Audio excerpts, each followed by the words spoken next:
Hello students, कैसे हैं आप? आपका बहुत बहुत स्वागत है हमारी ऑनलाइन क्लासेस में।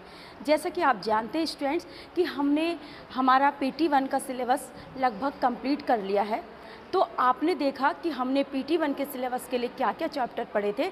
तो हमने पढ़ा था काव्य में सूरदास को, गद्य में नेताजी का चश्मा और व्याकरण में हमने पढ़ा था रचना के आधार पर वाक्य के भेद। तो आप जानते हैं कि रचना के आधार पर वाक्य के भेद हमारा चैप्टर कंप्लीट हो गया था। तो स्टूडेंट्स, अगर आपको ऐसा लगता है कि मैंने मिश्र वाक्य से वीडियो बनाई थी, तो आप चैनल पर जाकर उसका पार्ट 1 पार्ट 2 भी देख सकते हैं। यानी कि आप सरल वाक्य को, संयुक्त वाक्यों को फिर से आप देख सकते हैं, तो आपकी जो भी प्रॉब्लम है वो शॉर्ट आउट हो जाएगी। तो स्टूडेंट्स, आज शुरू करेंगे हम हमारा रिवीजन करेंगे हम सूरदास पाठ का, यानी कि काव्य में जो हमारा चैप्टर फर्स्ट है सूरदास के पद, तो उनका हम रिवीजन करेंगे। आप सबको बहुत ध्यान से सुनना है और व्याख्या आपको रटनी नहीं है, कहीं से याद नहीं करनी है, बस समझनी है और अपने क्वेश्चन के आंसर लिखने की कोशिश करनी है। तो स्टूडेंट, जैसा कि आप जानते हैं हमारा पहला पद है सूरदास का पद, क्योंकि आपको मैंने सब कुछ ऑलरेडी पढ़ा दिया है। तो रिवीजन कराएंगे, शॉर्ट में बताएंगे आपको। तो आप ध्यान रखेंगे कि आपको अपनी बुक ओपन कर लेनी है और लाइन वाइज आपको व्याख्या समझनी है। तो आपको मालूम है, मैंने बताया था सूरदास के पद कहाँ से लिए गए हैं। जो सूरदास के पद हैं, सूरदास के प्रसिद्ध ग्रंथ सूरसागर के भ्रमर गीत से लिए गए हैं। भ्रमर गीत का मतलब आपको पता ही था, आपने देखा था कि भ्रमर गीत के बारे में मैंने बताया था कि जब श्री कृष्ण मथुरा चले गए थे और मथुरा में उनको लगा था कि मैं अब ब्रज में वापस नहीं आ पाऊँगा, गोकुल नहीं आ पाऊँगा। तो उन्होंने उनके बहुत ही अभिन्न मित्र थे, बहुत ज्ञानी थे, उद्धव को गोपियों के पास भेजा और गोपियों को ये समझाने के लिए भेजा उद्धव को कि तुम जाओ और गोपियों को समझाओ कि मैं वापस नहीं आऊँगा। तो इस तरह से मैंने आपको बताया था। तो चलिए स्टार्ट करते हैं। तो उद्धव जब गोपियों के पास आए तो उन्होंने अपना निर्गुण ब्रह्म का संदेश देना शुरू कर दिया, क्योंकि जो उद्धव थे वो निर्गुण ब्रह्म के उपासक थे। अब उन्होंने जो संदेश देना शुरू कर दिया, उन्होंने गोपियों को क्या संदेश दिया, वो समझाने लगे गोपियों को कि भाई कृष्ण को भूल जाओ, प्रेम कुछ नहीं होता है। तो इस तरह से आपको योग करना चाहिए, मेडिटेशन करना चाहिए, प्रेम की ज़रूरत नहीं होती है जीवन जीने के लिए। तो इस तरह से उद्धव जब उनको समझा रहे थे, गोपियों को बहुत बुरा लगा। गोपियाँ उनको ताना मारना चाहती थी, व्यंग कसना चाहती थी, उनको निरुत्तर कर देना चाहती थी, परंतु हुआ ये कि उसी समय एक भौरा आया उड़ता हुआ। तो उन्हें लगा कि भाई हम डायरेक्ट नहीं कहें इनसे तो ज़्यादा अच्छा है। एक भौरा उड़ता हुआ आया वहाँ पर जहाँ पर उद्धव और गोपियों की बात चल रही थी। तो उन्होंने क्या काम किया, गोपियों ने उस भौरे को माध्यम बनाकर और उद्धव को अपना जो कमेंट है वो करना शुरू कर दिया। यानी कि क्या किया, उन्होंने व्यंग कसने शुरू कर दिया, उल्हाना ताने देने शुरू कर दिए। तो मैंने आपको ये सब चीज़ें ऑलरेडी बताई थी, लेकिन फिर भी रिवीजन में मैं आपको ये चीज़ें बता देती हूँ। तो हमारा पहला पद है, उद्धव तुम हो अति बड़भागी। उद्धव तुम हो अति बड़भागी, अपरस रहत सनेह तगाते, नाहिन मन अनुरागी। हे उद्धव, गोपियाँ उद्धव को व्यंग कसती हुई कहती हैं। देखो क्या कहती हैं, उद्धव तुम तो बड़े भाग्यशाली हो, तुम तो बड़े भाग्यवान हो, जो अभी तक प्रेम के धागे से बंधे ही नहीं। अपरस रहत स्नेह तगाते, है ना। अपरस क्या होता है कि अपरस का अर्थ मैंने आपको बताया था, अछूता रहना, अलिप्त रहना। तो अभी तक तुम प्रेम के धागे से बंधे ही नहीं हो। और नाहिन मन अनुरागी, ना ही आपके मन में, अनुरागी कहते हैं प्यार होना, ना ही आपके मन में किसी के प्रति प्रेम उत्पन्न हुआ है। ठीक है, यानी कि क्या कहा है उद्धव, तुम तो बड़े भाग्यवान हो जो अभी तक प्रेम के बंधन से अछूते रहे, और ना ही आप के मन में किसी के प्रति प्रेम उत्पन्न हुआ। ऐसा गोपियाँ कहती हैं। आगे गोपियाँ कहती हैं, और हे उद्धव तुम कैसे हो, पुरैनी पात रहत जल भीतर, तारस देह न दागी। पुरैनी पात रहत जल भीतर, तारस देह न दागी, जो जल माह तेल की गागरी, बूंद न ताको लागी। और हे उद्धव तुम कैसे हो, तुम तो कमल के उस पत्ते के जैसे हो जो जल के अंदर रहता है, हर पल 24 घंटे वो पानी के अंदर रहता है, परंतु उसके शरीर पर, यानी कि उस पत्ते पर, कमल के पत्ते पर पानी की एक बूंद का निशान तक नहीं लगता। और तुम कैसे हो, जो जल माह तेल की गागरी, बूंद न ताको लागी। और तुम ऐसे हो कि जैसे जो तेल की गगरी है, तेल लगी जो मटकी है, गगरी है, अगर किसी मटकी को तेल लगा दो, है ना, तेल चिपड़ दो उस पर और उसे पानी में डुबाओ तो उस पर पानी की एक बूंद का भी प्रभाव नहीं पड़ता, एक बूंद भी नहीं रुकती उस पर, वो घड़ा ऐसे ही चिकना घड़ा निकल आता है तो पानी से बाहर। तो और तुम कैसे हो, कमल के पत्ते की तरह हो जो हमेशा जल में रहता है लेकिन उस पर पानी की एक बूंद का निशान नहीं लगता। और तुम तेल लगी उस गगरी के जैसे हो, उस मटकी के जैसे हो जिसे यदि पानी में डुबाओ तो उस पर पानी की एक बूंद तक नहीं ठहरती, यानी कि तुम तो प्रेम से बिल्कुल कैसे हो, अछूते ही रह गए, तुम्हें प्रेम नहीं हुआ। प्रीति नदी में पाँव न बोरियो, दृष्टि न रूप पर आगी। और तुमने तो कभी प्रेम रूपी नदी में अपना पैर तक नहीं डुबोया, अर्थात तुम पर तो प्रेम का जरा सा एक प्रभाव भी नहीं पड़ा, छींटा तक नहीं पड़ा है ना। दृष्टि न रूप पर आगी, और तुम्हारी दृष्टि तो किसी की तरफ आकर्षित नहीं हुई, तुम्हें प्रेम नहीं हुआ, तुम्हें अनुरागी नहीं हुआ किसी से। गोपियाँ वास्तव में क्या कहना चाहती थी फ्रेंड्स, देखिए गोपियाँ कहना चाहती थी कि हे उद्धव, तुम हमेशा साक्षात प्रेम रूपी श्री कृष्ण भगवान के साथ रहे जो प्रेम के लिए जाने जाते हैं, परंतु उन्होंने अभी तक तुम उनके साथ रहे लेकिन अभी तक तुम्हें उनसे, भगवान श्री कृष्ण से तक प्रेम नहीं हुआ। तो वास्तव में तुम कैसे हो, तुम दुर्भाग्यशाली हो, वास्तव में तुम भाग्यवान नहीं हो, बड़े भाग्यहीन हो, ये गोपियाँ कहना चाहती थी। आगे देखिए स्टूडेंट, सूरदास अबला हम भोरी गुर चाटी जो पागी। सूरदास लिखते हैं कि गोपियाँ क्या कह रही हैं उद्धव से, गोपियाँ उद्धव से कह रही हैं कि अबला हम भोरी, हम तो अबलाएं और भोली भाली हैं, हे उद्धव हम तो बहुत ही अबला नारियां हैं, बड़ी भोली भाली हैं। और गुड़ चाटी जो पागी, गुड़ चाटी चीटी ज्यों जैसे पागी चिपक जाती है, और हम तो श्री कृष्ण के प्रेम में उसी तरह से चिपक गई हैं, उसी तरह से मग्न हैं, उसी तरह से लगी हुई हैं प्रेम में, श्री कृष्ण के प्रेम में। जिस तरह से चीटी जब गुड़ से चिपक जाए एक बार उससे आकर्षित होकर, तो फिर वो वहाँ से स्वयं को छुड़ा ही नहीं पाती। तो स्टूडेंट ये था हमारा पहले पद की व्याख्या। अब दूसरा पद देख लेते हैं। देखिए पहले पद में गोपियों ने क्या किया, उद्धव को ताना मारा, है ना। उनके जो उद्धव कृष्ण के प्रेम से तक वंचित थे, उनको प्रेम नहीं हुआ, तो उनको ताना मारते हुए गोपियों ने उद्धव को ताना मारा है, ठीक है। तो आपको ध्यान रखना है। अगला जो हमारा पद है उसमें देखिए गोपियों ने अपने अभिन्न प्रेम का वर्णन किया है, यानी कि गोपियाँ श्री कृष्ण से कितना प्रेम करती थी, किस हद तक प्रेम करती थी, उसका बारे में उन्होंने वर्णन किया है।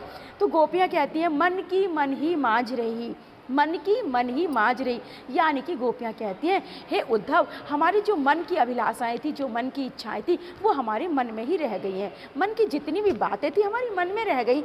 अब कहिए जाए कौन पे उद्धव, कहिए जाए यानी कि किससे जाकर कहें, ठीक है।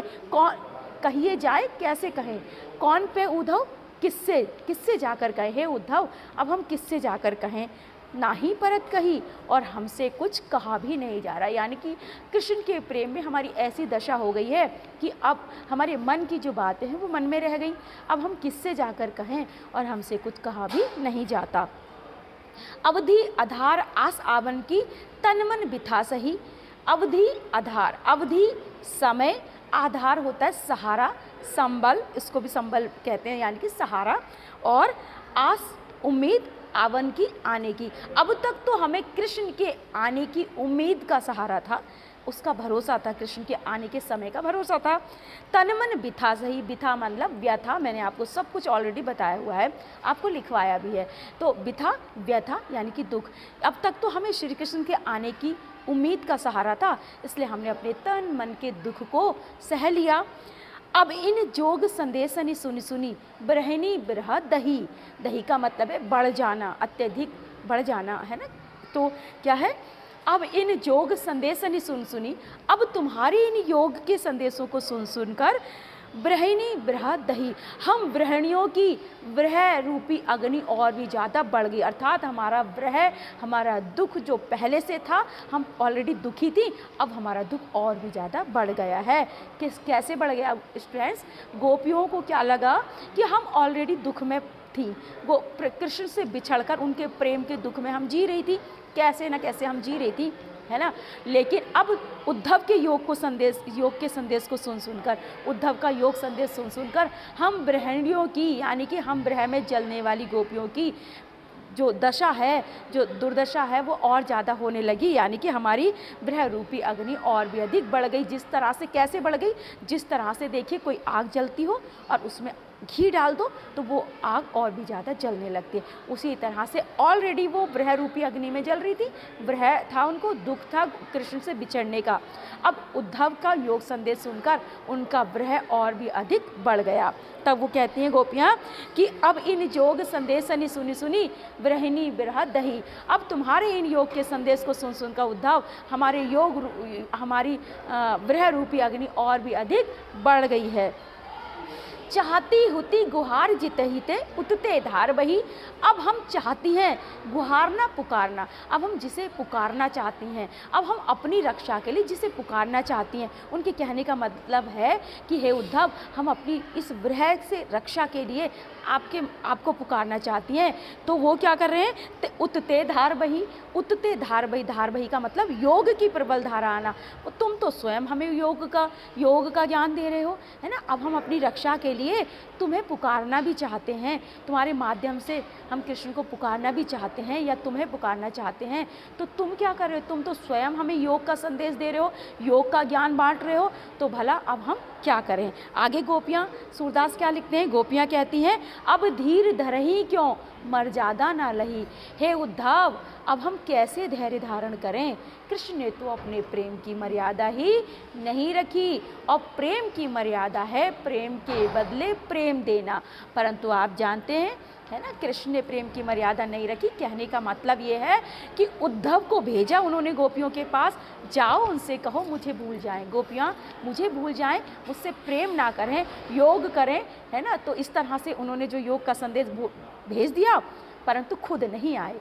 ये देखकर, ये महसूस करके गोपियों को लगा कि कृष्ण ने अपनी प्रेम की मर्यादा का पालन नहीं किया, और उन्होंने क्या कर दिया? प्रेम की मर्यादा का उल्लंघन कर दिया। और प्रेम की मर्यादा है प्रेम के बदले प्रेम। ठीक है, अगला तो सेकंड वाला हो गया, सेकंड पद हो गया स्टूडेंट। थर्ड पद देखिए, थर्ड पद में क्या कहा? गोपियों ने अपने मन की बात बताते हुए क्या कहा कि अपने अभिन्न, थर्ड वाले पद में, तीसरे पद में गोपियों ने अपने अभिन्न प्रेम का वर्णन किया है। आपको ध्यान रखनी ये भी बात है, क्योंकि बोर्ड में यहाँ से भी क्वेश्चन पूछा जाता है कि तीसरे पद में गोपियों ने किस तरह के प्रेम का वर्णन किया है। तो आपको पता होना चाहिए किस तरह के प्रेम का वर्णन किया है गोपियों ने अपने अभिन्न प्रेम का। कितना ज़्यादा, किस हद तक गोपियाँ उद्धव से प्रेम करती थी। तो गोपियाँ अपने प्रेम का वर्णन करते हुए कहती हैं, हमारे हरी हारिल की लकड़ी। मैंने आपको बताया था कि जो हारिल पक्षी है वो एक ऐसा पक्षी है जो अपने पंजे में हर समय, चाहे वो सोए, जागे, उठे, बैठे, उड़े, कुछ भी करे, उसके पैर में, उसके पंजे में हर समय एक छोटी लकड़ी या तिनका जरूर दबा रहता है। उससे उसे सहारा मिलता है, और वो उसको लगता है कि मैं इस लकड़ी को अगर छोड़ दूंगा, इस तिनके को अपने पंजे से गिरा दूंगा या गिर जाए, तो मैं जी नहीं पाऊंगा, मैं मर जाऊंगा। उनको ऐसा लगता है हारिल पक्षी को। तो उस तरह से उन्होंने हारिल पक्षी का एग्जाम्पल देते हुए अपनी दशा का वर्णन किया। यहाँ गोपियों ने स्वयं को हारिल पक्षी माना, और जो हारिल पक्षी के पंजे में जो लकड़ी दबी रहती है उसको श्री कृष्ण मान लिया। ठीक है, तो क्या कहती हैं गोपियाँ? कहती है, हमारे हरी हारिल की लकड़ी। हे उद्धव, हमारे लिए तो कृष्ण हारिल की लकड़ी की तरह है। जिस तरह से हारिल पक्षी अपने पंजे में किसी तिनके को दबाए रखता है, किसी तिनके या लकड़ी को सहारे के लिए दबाए रखता है, उसी तरह से हमने भी क्या कर रखा है? अब अगली लाइन देखिए, मन क्रम वचन नंद नंदन उर यह दुर करी पकड़ी। उसी तरह से हमने भी श्री कृष्ण को, नंद नंदन श्री कृष्ण को अपने हृदय में दृढ़ता के साथ पकड़ रखा है। अर्थात हमने भी श्री कृष्ण को उस हारिल पक्षी की लकड़ी की तरह बड़ी दृढ़ता से, बड़ी मजबूती से अपने हृदय में बसा रखा है, ऐसा उन्होंने कहा। ठीक है, अगला देखो, जागत सोबत दिवस निसी कान कान जकरी। और हम क्या करते हैं, और हमारी दशा कैसी हो गई है? गोपियाँ कहती हैं कि जागत सोबत स्वप्न दिवस निसी कान कान जकरी। हम क्या करते हैं? जागते, जागत जागते, सोबत सोते, दिवस दिन में, निशी रात में, स्वप्न सपने में, है ना। और हम जागते, सोते, सपने में, दिवस दिन में, रात और या फिर रात में, निशी का मतलब होता है रात, रात में क्या करते हैं, कान कान जकरी, जकरी का मतलब होता है पुकारना, रटते रहना या जपते रहना, ठीक है। तो हम दिन में, हम जागते, सोते, सपने में, दिन में, रात में कान्हा कान्हा के नाम की रट ही लगाए रहती हैं, हर समय हम कान्हा कान्हा ही जपती रहती हैं। सुनत जोग लागत है ऐसो ज्यों करुई ककरी। अब ऐसे में हमें आपके योग का संदेश सुनकर ऐसा लगता है जैसे हमने कोई कड़वी ककड़ी खा ली है, अर्थात हम कृष्ण से इतना प्रेम करती हैं। ऐसे में जब आप हमें योग का संदेश दे रहे हो और हमें ये बता रहे हो कि कृष्ण को भूल जाओ, तो हमें आपका योग का संदेश इतना खराब लग रहा है, इतना गंदा, इतना अरुचिकर लग रहा है, जैसे लग रहा है हमने कोई कड़वी ककड़ी खा ली हो। आगे देखिए, सूतो व्याधि हमको ले आए, देखी सुनी न करी। गोपियाँ कहती है, हे उद्धव, तुम हमें ये कौन सी बीमारी लेकर आए हो, तुम हमारे लिए ये योग नाम की कैसी व्याधि लेकर आए हो। व्याधि, बीमारी, व्याधि कौन सी बीमारी लेकर आए हो, योग जैसी बीमारी है ना, ये योग नाम की कौन सी बीमारी ले आए भाई। देखी सुनी ना करी, करी मतलब भोगना, इसे तो ना हमने कभी देखा है, ना कभी इसके बारे में सुना, और ना ही कभी हमने इस बीमारी को भोगा है। मतलब हमने ना देखा ही ऐसी बीमारी, ना हमने सुना इस बीमारी के बारे में, ना ही कभी हमें ये बीमारी हुई है। गोपियों ने उद्धव के जो योग का संदेश है उसको क्या बोल दिया, उन्होंने बोल दिया एक व्याधि, एक ऐसी बीमारी जो हमने कभी देखी सुनी नहीं है, ठीक है। आगे सूरदास जी क्या लिखते हैं, सूरदास क्या लिखते हैं कि गोपियाँ कहती हैं कि यह तो सूरत नहीं ले सौंपो जिनके मन चक्री। हे उद्धव, ले जाओ तुम अपने इस योग के ज्ञान को और तिन्हीं ले सौंपो, और उन्हीं को सौंप दो। गोपियाँ क्या कहती हैं कि उद्धव ले जाओ अपने इस योग के ज्ञान को और तिन्हीं ले सौंपो, और उन लोगों को सौंप दो, उन लोगों को दो जिनके मन चक्री, जिनका मन चंचल होता है, जिनका मन एक जगह स्थिर नहीं होता। क्योंकि हम तो एकमात्र श्री कृष्ण से प्रेम करती हैं और हमारा मन तो एकमात्र श्री कृष्ण के प्रति स्थिर है, इसलिए हमारा मन अस्थिर नहीं है।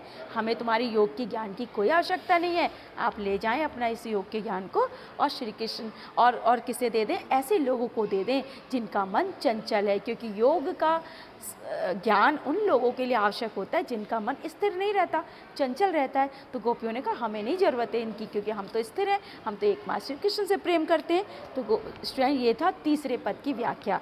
अब चौथे पद की व्याख्या देखिए, हरि है राजनीति पढ़ाए। अब आपको ध्यान रखना है, चौथे पद में गोपियों ने कृष्ण को ताना मारा है, यहाँ पे उद्धव को नहीं मारा। तीनों पदों में गोपियों ने उद्धव को ताना मारा, चौथे पद में गोपियों ने कृष्ण को ताना मारा, क्योंकि उनको कृष्ण पर भी गुस्सा आ रहा था। उन्होंने कहा कृष्ण को ताना मारते हुए, हरि है राजनीति पढ़ाए। हरि किसको कहा, श्री कृष्ण को। हरि है राजनीति पढ़ाए। कृष्ण ने तो अब राजनीति पढ़ ली है, हरि ने तो अब राजनीति पढ़ ली है, अब तो वो राजनीतिज्ञ हो गए, राजनीति पढ़ गए। समुझी बात कहत मधुकर के। मधुकर किसको कहा गया, उद्धव को कहा गया, ठीक है।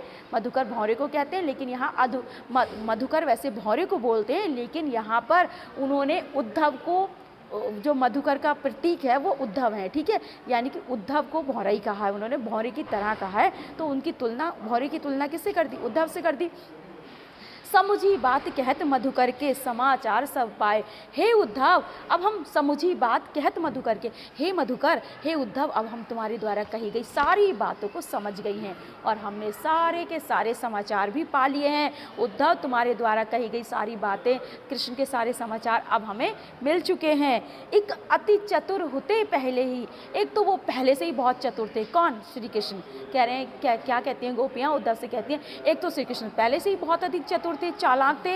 अब गुरु ग्रंथ पठाए, अब तो उन्होंने गुरुजनों से ग्रंथ भी पढ़ाए, पढ़ लिए हैं। अब तो उन्होंने अपने गुरुजनों से ग्रंथ भी पढ़ लिए। तो भाई जाहिर सी बात है, यदि कोई पहले से अधिक चतुर हो, चालाक हो, होशियार हो, और उसके बाद वो बहुत सारी बुक्स पढ़ ले, बहुत सारा ज्ञान हासिल करे गुरुजनों से, तो वो तो और ज़्यादा चालाक हो जाएगा। तो गोपियों ने क्या किया, कृष्ण को ताना मारते हुए कहा कि एक अति चतुर होते पहले ही, हे उद्धव, एक तो वो पहले से ही बहुत अधिक चतुर थे, चालाक थे, अब गुरु ग्रंथ पढ़ाए, अब तो उन्होंने गुरुजनों से ग्रंथ भी पढ़ लिए हैं, गुरुजनों से ग्रंथ भी पढ़ लिए। बड़ी बुद्धि जानी जो उनकी, जोग संदेश पठाए, बड़ी बुद्धि जानी जो उनकी। अब हम उनकी बढ़ी हुई बुद्धि के बारे में जान गई हैं, समझ गई हैं। अब हम उनकी बढ़ी हुई बुद्धि के बारे में समझ गई हैं उद्धव, है ना। जोग संदेश पठाए, पठाई कहते हैं भेजना, इसीलिए उन्होंने हमारे लिए योग के संदेश भेजे हैं। योग का संदेश हमारे लिए भेजा है क्योंकि हम उनकी अब बढ़ी हुई बुद्धि के बारे में जान गए, बुद्धिमान हो गए वो अब बहुत ज़्यादा पहले से, इसलिए उन्होंने हमें योग का संदेश भेज दिया।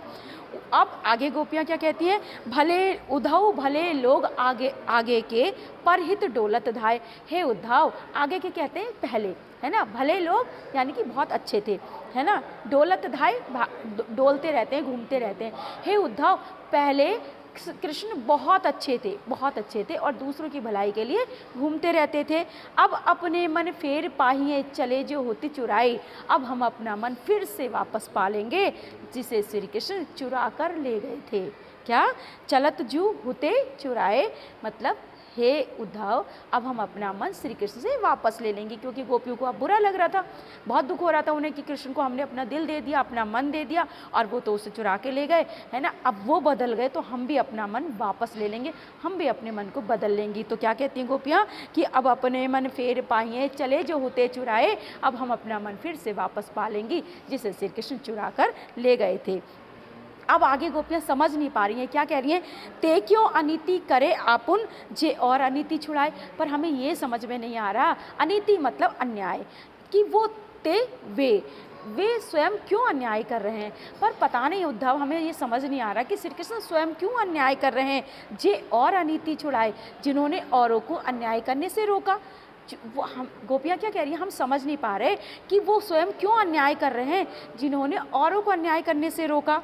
राज धर्म तो यह सूर पर जाना जाई सताई। और सूरदास क्या लिखते हैं, गोपियाँ कह रही हैं, हे उद्धव, राजा का धर्म तो ये है। गोपियाँ क्या कहती हैं, उद्धव, राजा का धर्म तो ये है, प्रजा ना जाई सताई, कि प्रजा को सताया ना जाए, प्रजा को नहीं सताना चाहिए। और क्योंकि कृष्ण अब हमारे राजा हैं तो राजा को तो प्रजा को सताना ही नहीं चाहिए, ठीक है। तो कृष्ण को क्या करना चाहिए, अपनी प्रजा की रक्षा करते हुए उसको अन्याय से बचाना चाहिए, प्रजा को सताना नहीं चाहिए। गोपियों को लगता था अब हम उनकी प्रजा हैं और वो हमें सता रहे। तो वो गोपियाँ उद्धव से कहती हैं कि उद्धव, है ना, समझ नहीं आ रहा है कि राजा का धर्म तो होता है प्रजा को अत्याचार से बचाना, अन्याय से बचाना, उसकी रक्षा करना, परंतु पता नहीं श्री कृष्ण हमें क्यों सता रहे हैं। तो स्टूडेंट्स, ये आज हमने रिवीजन में चारों पदों की व्याख्या एक साथ पढ़ी। आप इसे बहुत ध्यान से पढ़िए, समझिए और जितने भी क्वेश्चन हैं एक्स्ट्रा सारे लिखिए, क्वेश्चन बनाने की कोशिश कीजिए, कैसे कैसे क्वेश्चन आते हैं।